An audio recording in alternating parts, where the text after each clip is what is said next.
I'm Logan Crawford, and right now on the Spotlight Network, we're diving into one of the most urgent issues of our time: violence prevention. Take a look at what's happening around the United States and around the globe. Mass shootings, domestic abuse, terrorism, and war. They all have something in common. They can be prevented. Today, we're joined by John Freas, author of Violence Prevention: We All Can Help. This is a powerful book that explores real-life solutions that can help save lives and transform communities. We're delighted to have this very talented author join us here today on Spotlight. We thank the team at Atticus Publishing for helping us put him in the spotlight today, and we ask viewers like you to support authors like him by subscribing to our channel and by purchasing his amazing book. The links are below the interview. And be sure to download the Spotlight Network TV app, streaming on Roku, Apple TV, and Amazon Fire TV. John, thank you so much for joining us here today on Spotlight. Thank you, Logan. I said it in the introduction, the type of violence we're seeing in the world today is unprecedented. I don't think there's been a more gruesome time in our history when it comes to violence than right now. Why do you think that is? I'm not sure why it is right now, but it certainly is a big problem throughout the world. Yeah, these mass shootings at schools, shopping malls, movie theaters, festivals and fairs. Some are terrorism, some are just lone wolf psychopaths. Um, how do we begin to stop this bloodshed? There are so many ways that each of us can take part in that.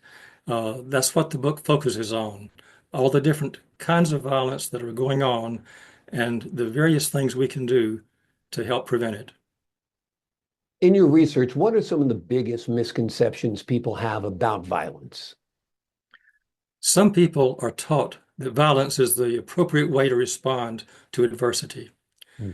Some people fail to learn ways of adopting other techniques to deal with adversity. Those are the two major problems.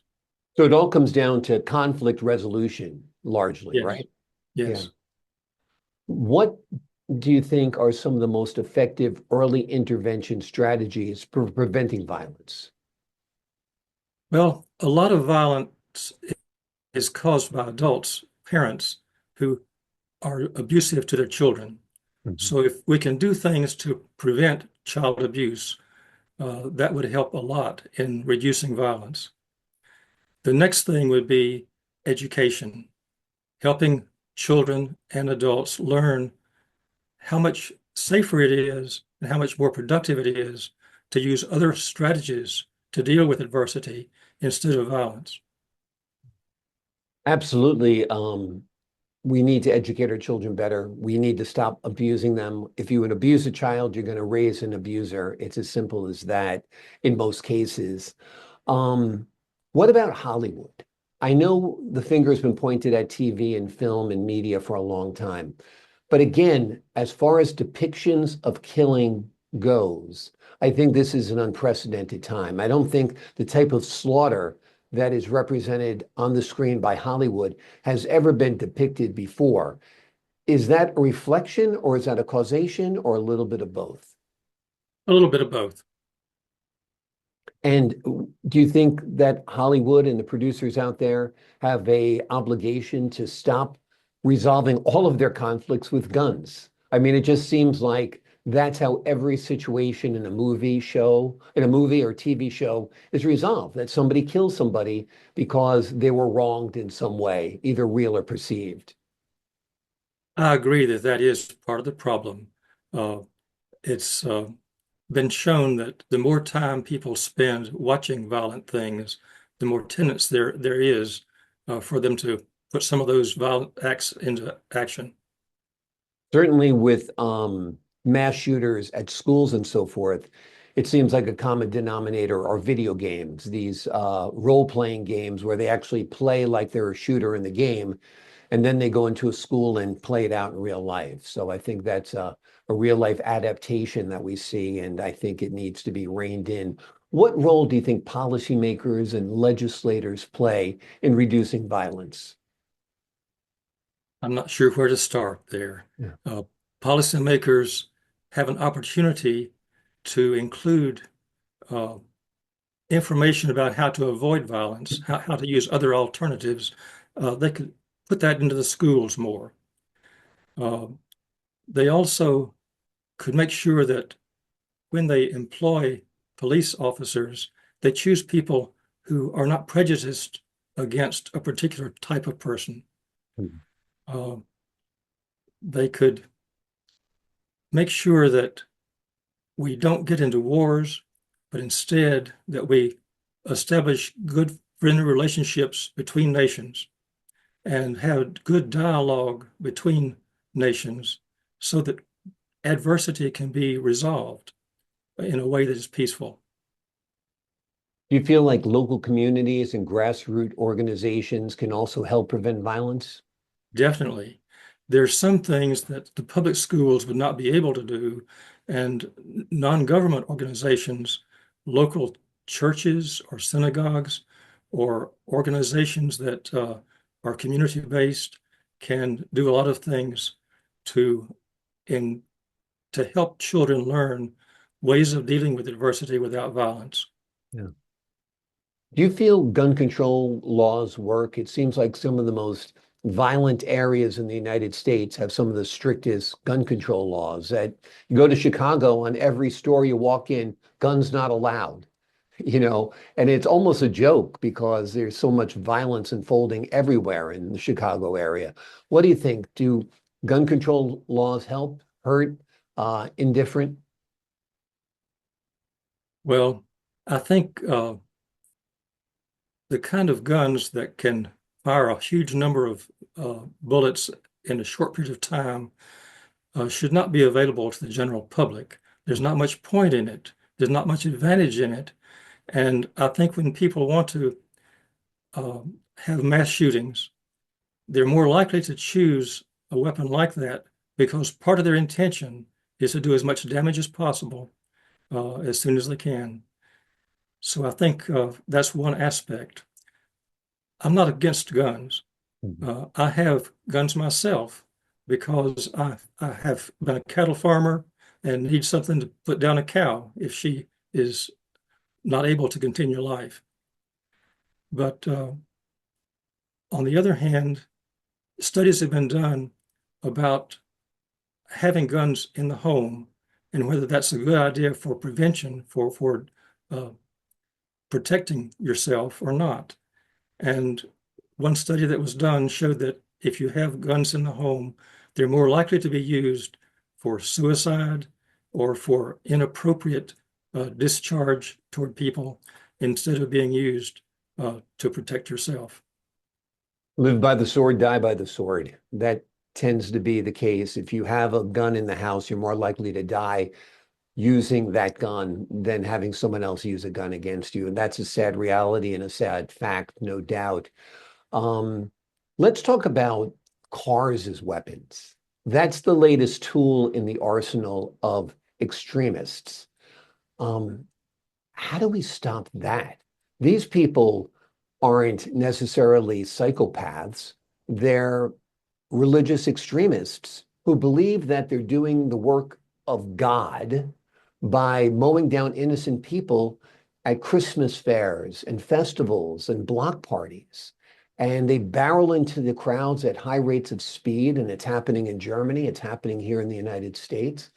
How do we rein in that type of terror where it seems like there's a large swath of people who are adopting radical ideologies that feel that this is okay, that they're actually doing the work of God?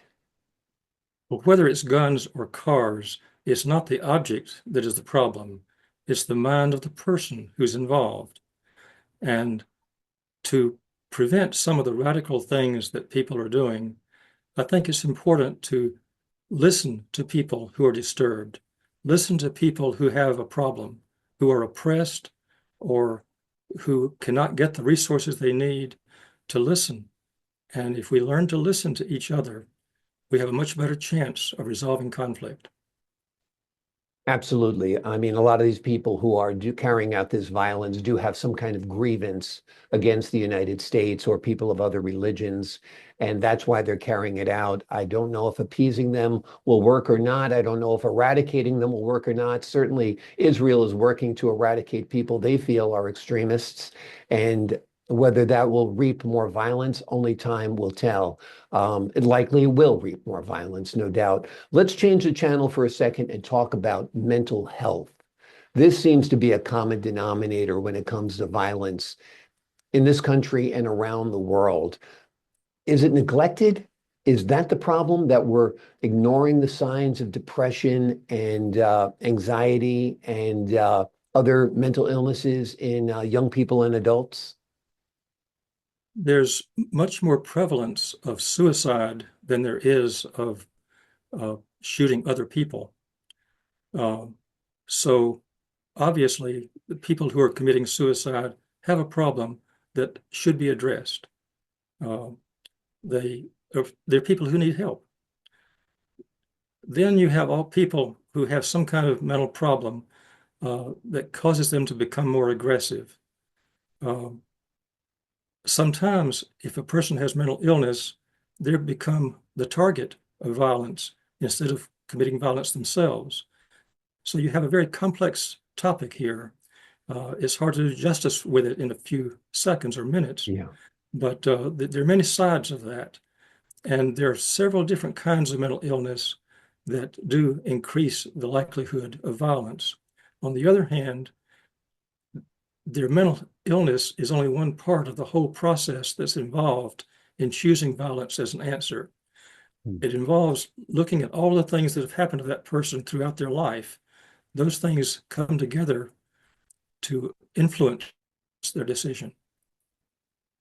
Do you feel deinstitutionalization of the mentally ill, which happened rapidly in the 1970s when so-called insane asylums were closed down, have added to the problem? It seems like the mentally ill now, instead of residing in large facilities like the ones out on Long Island and other parts of the metropolitan area, now are living on the streets of New York City and not getting any treatment at all. The problem would not be deinstitutionalizing. The problem would be providing the kind of help the person needs. Frequently, that can be done without an institution. Hmm. Wonderful. Give us a little bit about your background, John, before we leave you today. I know you've dedicated your life to this subject, and this book really is a masterpiece. It's really going to help people understand the issues of violence, the commonalities and all the different types of violence, the root causes, and what legislators, what political leaders, and what we as individuals can do. So let the folks at home know a little bit about your background. Okay. Uh, Grew up in a small town in North Carolina. Uh, I got my bachelor's degree in chemistry at UNC Chapel Hill. I got my master's in social work at UNC Chapel Hill. I spent my entire professional life trying to solve social problems, a variety of social problems. Then, when the World Trade Center was attacked in 2001, and the United States invaded Afghanistan and Iraq, I started doing research about the causes and ways of preventing terrorism and violence. After a while, I also realized in the news we were hearing about gunshots, people being killed on our streets and in our homes. So I decided to expand my interest to look at all kinds of violence. Once I realized the same prevention strategies can be used for all of them or almost all of them, I wanted to share that information with as many people as I could. So I decided that making a book would be one of the key stones in trying to get that message across. Absolutely, John. And it is a wonderful book. It is a masterpiece, as I mentioned before. It is called Violence Prevention. We All Can Help. It's an amazing book that takes a look at some of the most pressing issues of our time, which are mass shootings, domestic abuse, terrorism, and war. They all have something in common. They all can be prevented. This book will enlighten you. It'll expand your mind. It'll help you come up with solutions to something that at times seems unsolvable. The good news is it's not. The solutions are within the pages of this book. John, thank you so much for joining us here today on Spotlight. Thank you so much. It's been a pleasure. It's a pleasure speaking to you, sir. Thank you so much for your wonderful work on this book. To the folks at home, I'm Logan Crawford, thanking you for your time, this time. Until next time on Spotlight.